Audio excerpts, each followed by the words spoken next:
गणेश चतुर्थी अब बहुत ही नज़दीक है और ऐसे में इसकी तैयारियां ज़ोरों शोरों से चल रही हैं।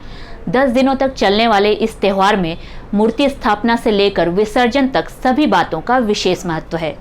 ये त्यौहार, जिसे विनायक चतुर्थी के नाम से भी जाना जाता है, एक विशेष महत्व रखता है और पूरे भारत में एक भव्य उत्सव का प्रतीक है। जैसा कि नाम से पता चलता है, ये भगवान गणेश के सम्मान में मनाया जाता है।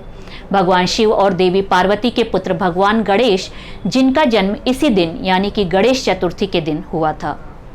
गणेश चतुर्थी भाद्र के महीने में मनाई जाती है, जो आमतौर पर जॉर्जियाई कैलेंडर के अनुसार अगस्त या सितंबर में आता है।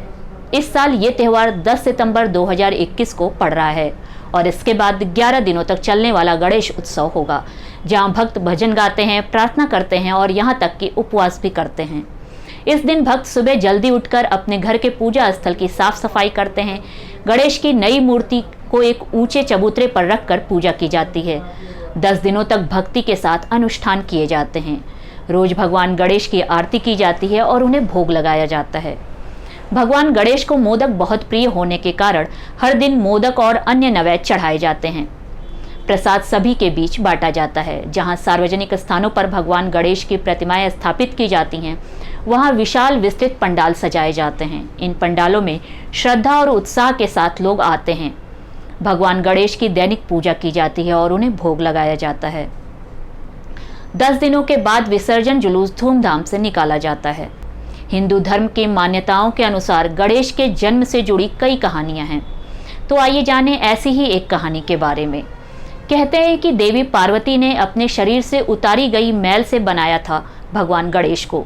जब वो नहाने गईं तो गणेश को अपनी रक्षा के लिए बाहर बिठा दिया। शिव भगवान, जो पार्वती के पति हैं, जब घर पर लौटे तो अपने पिता से अनजान गणेश ने उन्हें रोकने की कोशिश की, जिससे शिव भगवान को क्रोध आ गया और उन्होंने गणेश का सिर काट दिया। गणेश जी को विघ्नहर्ता भी कहते हैं। जब देवी पार्वती को इस सब के बारे में पता चला तो वो शिव जी से रुष्ट हो गईं और जिस पर शिव ने उन्हें गणेश का जीवन वापस लाने का वायदा कर उस पर हाथी का सिर लगा दिया और इस तरह फिर से गणेश का जीवन दान मिला। लेकिन कुछ लोगों का कहना है कि देवताओं के अनुरोध करने पर शिव और पार्वती ने गणेश को बनाया था, जिससे वो राक्षसों का वध कर सके और यही कारण है कि उन्हें विघ्नहर्ता भी कहा जाता है। गणेश चतुर्थी का त्यौहार भारत को छोड़कर Thailand, Cambodia, Indonesia, Afghanistan, Nepal और चाइना में भी मनाया जाता है। लोकमान्य तिलक जी ने ही सबसे पहले इस त्यौहार को एक निजी उत्सव से बदलकर सार्वजनिक उत्सव घोषित किया था। इसके पीछे का कारण था कि वो चाहते थे कि ब्राह्मण और दूसरी जाति के लोगों के बीच का अंतर समाप्त हो जाए, जिससे कि सभी लोग एक दूसरे के साथ मिलकर इस उत्सव को हर्ष और उल्लास के साथ मनाएं। इससे उनके भीतर एकता की भावना जागृत हो। तो वहीं मराठा के महाराजा शिवाजी ने गणेश चतुर्थी को एक सार्वजनिक समारोह घोषित किया था। भाऊ साहेब लक्ष्मण जवाले जी ने ही सबसे पहले गणेश जी की प्रतिमा को सार्वजनिक स्थान में स्थापित किया था। भारत के महाराष्ट्र राज्य में सबसे बढ़िया ढंग से गणेश चतुर्थी को मनाया जाता है।